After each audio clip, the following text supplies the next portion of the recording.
बिस्मिल्लाहिर्रहमानिर्रहीम नहमदुहु व नसल्ली व नसल्लिमु अला रसूलिहिल करीम। तमाम देखने और सुनने वालों को अस्सलामु अलैकुम व रहमतुल्लाहि व बरकातुहू।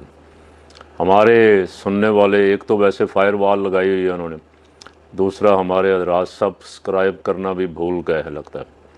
आप अगर इसको ज़्यादा से ज़्यादा सब्सक्राइब करेंगे, शेयर करेंगे, दोस्तों तक पहुँचाएँगे तो एक आवाज़, हक़ की आवाज़ जहाँ जहाँ तक जाएगी आप भी हमारे साथ उस सवाब में शामिल हो जाएंगे।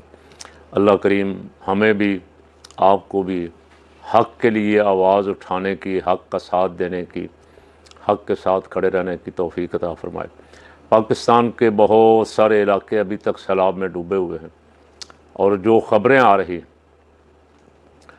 हमारा जो इलेक्ट्रॉनिक मीडिया है, मेन स्ट्रीम मीडिया, उसको तो शायद इश्तिहारों पे लगा दिया गया है, भाई हम तुम्हें इश्तिहार देते हैं, तुमने सैलाब का ज़िक्र नहीं करना, उन लोगों की महरूमियों का ज़िक्र नहीं करना जिनसे मरियम बीबी 1 किलोमीटर दूर खड़े होकर मेगाफोन पे खिताब कर रही हैं।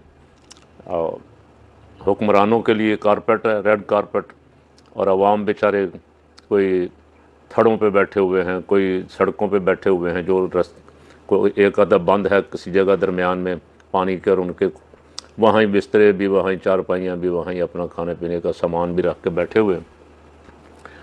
और जो कुछ रेस्क्यू, सरकारी रेस्क्यू टीमें उनके साथ कर रही हैं वो आपने सुन लिया, और उसकी वीडियो बहुत वायरल हुई, ऑडियो।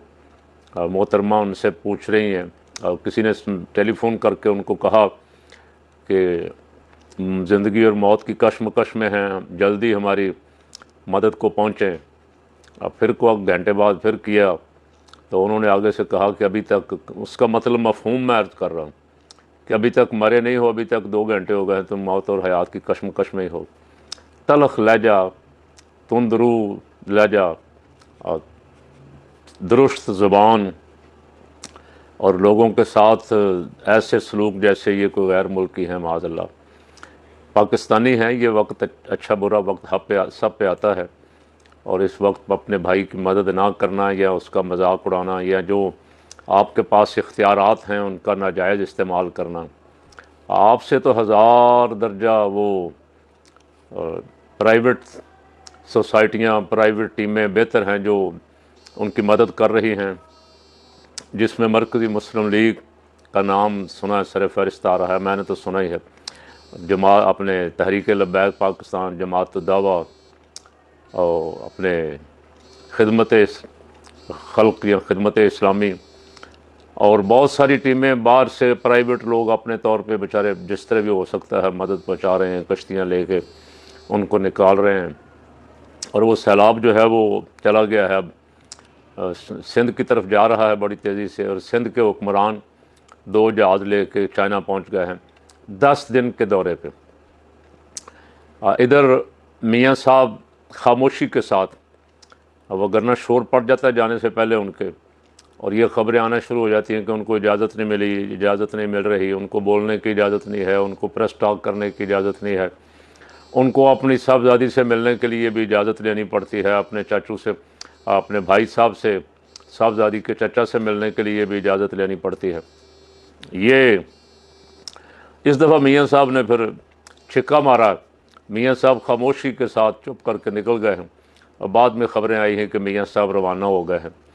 अब इसके पीछे कई कहानियां हैं, मैं उनमें नहीं जाता, इसलिए कि हमें किसी की तस्दीक नहीं है कि मियाँ साहब का यहाँ क्या मसला बना हुआ था, मियाँ साहब के साथ मियाँ साहब क्या चाहते थे, शहबाज और मरियम क्या चाहते थे। तो मियाँ साहब ने सोचा सारी मुसीबतों से जान छुड़ाओ, चुप करके निकल जाओ बाहर, अगर कहीं अंदर का इनकलाबी जाग भी गया तो वहाँ बैठ के जो करना होगा कर लेंगे, इनकी पहुँच से तो दूर बैठेंगे ना। और वहाँ बैठ के लंदन प्लान भी आसान होता है कि यहाँ मियाँ साहब कई सालों से हुकूमत में हैं, और उन्होंने कुछ तरीक़ाकार ख़ुद ही ऐसे बनाए हुए हैं कि कोई ऐसी जगह नहीं है जहाँ बैठ के वो बच सकें रिकॉर्डिंग से। रिकॉर्डिंग हो रही है हर जगह, खुफिया कैमरे लगे हुए हैं, खुफिया आलात जो हैं वो इस्तेमाल होते हैं। मियाँ साहब अपने भाई और अपनी बेटी के साथ बात भी करना चाहें तो कमरे में बैठ के करने की बजाय बाहर लान में आकर करते हैं, कोशिश करते हैं कि कोई बच बचा हो जाए, बात सुनाई ना दे, लेकिन फिर भी शोर पड़ जाता है, वीडियो लीक हो गई, ऑडियो लीक हो गई, उस लीग से अब जितना शोर पड़ा पिछले मरी वाली मीटिंग का, आप सब हजरात उससे वाकिफ़ है। तो मियाँ साहब तशरीफ़ ले गए हैं, कब आएंगे वही जानते हैं। इलाज करवाएंगे या कोई लंदन प्लान बनाएंगे। लंदन प्लान ज़रा आसान होता है वहाँ बैठ के। जर्नैल साहबान भी वहाँ आते जाते रहते हैं, मुलाकातें सियासतदानों से भी। सियासतदानों के लिए तो कोई मसला नहीं है, उनके पास वीज़े भी होते हैं और टिकट भी सरकारी ख़जाने से हैं, जब चाहें जाएँ, जब चाहें वापस आ जाएँ। बहरहाल दुआ करनी चाहिए कि अल्लाह रब्बुल आलमीन इस मुल्क का भला करे, मुल्क के लिए कोई ना कोई बेहतरी करे। जो कुछ हो रहा है ये हमारे सरों पे जो मुसल्लत है, हमारी शामत अमाल, लोगों ने वोट किसी को दिया, हुक्मरान कोई बना दिया गया, जिन पे कई कई 100 अरब रुपए के नैब के केस थे, उनको बाइज़्ज़त बरी कर दिया गया। कौमी ख़जाना उनके सुपुर्द कर दिया गया और 25 अरब रुपया रोज़ाना का सुना ख़र्चा किधर जा रहा है, कहाँ जा रहा है। कर्ज़े जितने पिछले सारे सालों में लिए थे उतने मियाँ शहबाज शरीफ साहब ने 3 सालों के अंदर अंदर, और वो किधर गए हैं। कोई डैम बने हैं उनके, कोई बांधे गए हैं, कोई हॉस्पिटल बनाए गए हैं, कोई स्कूल नए बने हैं, बल्कि पहले भी स्कूल बेचे जा रहे हैं। मोटरवे गिरवी रखी जा रही हैं, एयरपोर्ट गिरवी रखे जा रहे हैं, मुल्क बेचा जा रहा है, मुल्क की मादनियात बेच दी गई सब। तो दुआ करनी चाहिए कि अल्लाह हमें अच्छे अमल की तौफीक अता फरमाए, ताकि जैसे हमारे अमल होंगे वैसे हमारे हुक्मरान होंगे। तहरीक इंसाफ का मसला ये है कि तहरीक इंसाफ की बाहर वाली क़यादत, मैं नहीं कहता, मुझे कहने का हक़ नहीं है, लेकिन तहरीक इंसाफ के हामी जितने यूट्यूबर हैं वो कह रहे हैं तहरीक इंसाफ की जितनी बाहर क़यादत है इल्ला माशाल्लाह चंद एक को छोड़ के बाकी सब कंप्रोमाइज। अब वो काम करना नहीं चाहते, खान साहब जो कहते हैं उस पर अमल नहीं करते। उनको खान साहब की रिहाई से कोई सरोकार नहीं है। गंडापुर से लेके गौहर तक लोगों को इन सब पे एतराज़ है। तो खान साहब ने मिशन नूर का ऐलान किया कि कौम से कहें कि कौम 20 सितंबर को रात छतों पे चढ़ के अजानें दे, ताकि इस मुसीबत से हमारी जान छूट जाए। आप सब जानते हैं बैसियत मुसलमान कि अज़ान मुश्किलात का ख़ात्मा करती है। अज़ान इसलिए दी जाती है ताकि शयातीन भाग जाएं। जब कभी बारिशें ज़्यादा होनी शुरू हो जाएं तो हमारे बुज़ुर्ग अज़ानें दिया करते थे, ना हो रही हों तो अज़ानें दिया करते थे। कोई और तूफ़ान आ जाए, कोई मुसीबत आ जाए, तो अज़ान की आवाज़ जहाँ जहाँ तक जाती है, हुज़ूर रहमत आलम सल्लल्लाहु अलैहि वसल्लम ने फरमाया शैतान वहाँ से भाग जाता है। तो पीटीआई ने, इमरान खान साहब ने और उनके साथियों ने मिलकर ये फ़ैसला किया है कि वो 20 सितंबर को अज़ानें दे के पूरे मुल्क में अल्लाह के हज़ूर दुआ करेंगे। और मेरा रब इतना मेहरबान है कि उसकी बारगाह से जो मांगा जाए वो अपने बंदों को खाली नहीं लौटाता। वो फरमाता मेरा बंदा जब मुझसे दुआ करता है, मुझसे मांगता है, तो मुझे उसे खाली लौटाते हुए हया आती। तो अल्लाह करे अपने पीटीआई वाले सारे के सारे मर्द भी और ख़वातीन भी इस तरफ मुतवज्जे हो जाएं, नाचने गाने वाले प्रोग्राम छोड़ें और अल्लाह से तौबा करें और अल्लाह की तरफ मुतवज्जे हो जाएं, अज़ानें दें, नमाज़ें पढ़ें। अल्लाह करीम जो मुश्किल है वो टाल देगा। अल्लाह ताला इस मुल्क का भला करे। कल रात का पाकिस्तान इंडिया से मैच हार गया, शोर मचा हुआ है सोशल मीडिया पे, और अक्सरियत की राय तो यह है कि इस सब का ज़िम्मेदार जनाब पीबीसी के चेयरमैन, पीबीसी के चेयरमैन जनाब मोहसिन नकवी साहब वज़ीर दाखिला भी हैं, और वज़ारत दाखिला उनके जब से वो आए हैं आप देख लें बलूचिस्तान और खैबर पख्तूनख्वा का क्या हाल है। और उनके पास कोई प्रोग्राम भी नहीं है कि वो किस तरह कंट्रोल करेंगे। शहादतें हो रही हैं, फ़ौजी जवान कुर्बानियाँ दे रहे हैं, दहशत गर्दों से लड़ रहे हैं। वज़ीर दाखिला साहब अपने मौज मेले में लगे हुए। अब वज़ीर दाखिला साहब ने टीम का भी बेड़ा गर्क कर दिया। रिजवान और बाबर को ये कह के टीम से बाहर कर दिया कि ये स्लो खेलते। तो जब से आपने उन्हें T20 से बाहर बिठाया, वो T20 की लीगें जो खेल रहे हैं उनमें वो 100 स्कोर कर रहे हैं 20 ओवरों में।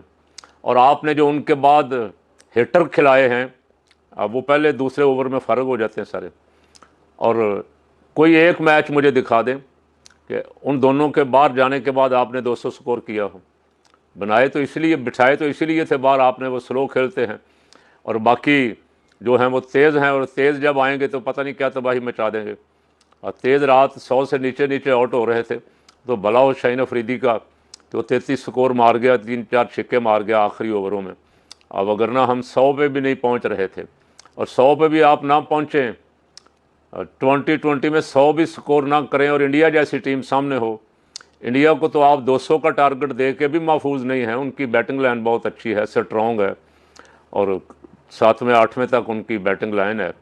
यहाँ आपने खेलने वाले तजर्बाकार, अब तजर्बे ना तजर्बाकारी की मार खा रहे हैं। बच्चे अच्छे हैं सारे, मैं तो किसी के बारे में नहीं कहता कौन जिम्मेदार है, लेकिन मैं समझता हूँ कि मैनेजमेंट जो है वो मिस मैनेजमेंट हो गई।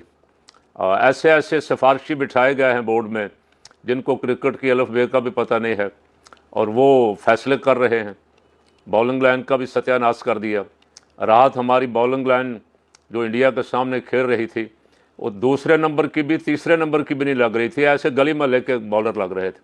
तो गली मोहल्ले के बॉलर जो हैं, इनको तो हमारे अगर मदरसे के बच्चे जो हैं ना, वो इनका सामना कर रहे हो, तो वो भी मेरा ख्याल 200 स्कोर कर जाएँ इन बॉलरों को जो रात खेल रहे थे। तो गौर करें, पाकिस्तान की बदनामी ना करवाएं मोहसिन नकवी साहब। अगर आपसे काम नहीं चल रहा तो इज़्ज़त का रास्ता ये होता है कि बंदा इस्तीफ़ा दे दे।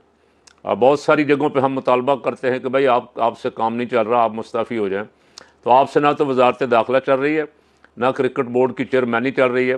तो आप अगर कौम पे रहम करें, अपने नाम की कुछ ना कुछ इज़्ज़त बचाएं, तो आप कहें कि भाई ये मेरे बस का काम नहीं है।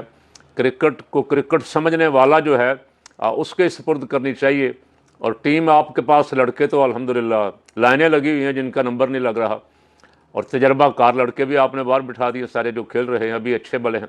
आप उनकी क्रिकेट तबाह करना चाहते हैं, उनकी नहीं करना चाहते बल्कि पाकिस्तान का मुस्तकबिल तबाह करना चाहते हैं। पाकिस्तान की टीम दुनिया की टीमों में जो अच्छा खेलने वाले हैं वो वनडे में भी खेल रहे हैं, T20 में भी खेल रहे हैं, और टेस्ट में भी खेल रहे हैं। आपके सर पे बहुत सवार हो गया था कि नहीं हमने T20 वाले बिल्कुल अलग कर देने हैं, वनडे वाले बिल्कुल अलग कर देने हैं, और टेस्ट वाले अलग कर देने। तो कहाँ से लाएंगे फिर, कोई ऊपर से ले आए बंदे। तो मेहरबानी करें, पाकिस्तान पे भी रहम करें, पाकिस्तानी अवाम पे भी, और पाकिस्तान की क्रिकेट पे भी। पाकिस्तान को कभी क्रिकेट पे नाज होता था जब इमरान खान, वसीम अकरम, शुएब अख्तर, मिसबाउल हक जैसे, जावेद मियांदाद जैसे लोग थे। इंडिया हमारे साथ खेलने से डरा करता था। और आपको अभी तक जावेद मियांदाद का वो 18 अप्रैल वाला छिक्का याद होगा। हमारे खिलाड़ियों ने अल्हम्दुलिल्लाह मैदान में मर्दाना वार मुकाबला किया। अब पहले ही पता होता है मैच शुरू होने से पहले कि पाकिस्तान ने हारना है। तो ये तो हमारा हाल है। तो मैं क्रिकेट के करता धरताओं से, ये जिन्होंने मोहसिन नकवी को लगाया हुआ है, उनसे कहता हूँ कि रिश्तेदारियाँ छोड़ें, अपने ताल्लुकात छोड़ें, पाकिस्तान का ख्याल करें, पाकिस्तान की इज़्ज़त का ख्याल करें।